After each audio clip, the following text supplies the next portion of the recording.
రాఖీ పండుగ అంటే కేవలం అన్నా చెల్లెళ్ళు లేదా అక్కా తమ్ముళ్ల మధ్య ప్రేమ అనుబంధాన్ని చూపించే పండుగ మాత్రమే కాదు. మూగ జీవాలు కూడా మన జీవితంలో ఒక భాగమే. వాటి పట్ల కూడా ప్రేమ ఆప్యాయత చూపించాలి అని జనగామ జిల్లా పాలకుర్తికి చెందిన దేవగిరి భార్గవి అనే మహిళ చాటి చెప్పారు.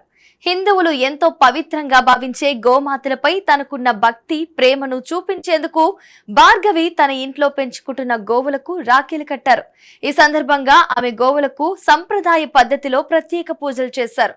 ముందుగా వేద మంత్రాలు చదువుతూ గోవుల నిదుటిపై తిలకం పెట్టారు, హారతి ఇచ్చారు. ఆ తర్వాత వాటి కాళ్లకు లేదా శరీరానికి ప్రేమగా రాఖీలు కట్టి వాటికి తీపి పదార్థాలు తినిపించి ప్రత్యేకంగా పూజించారు.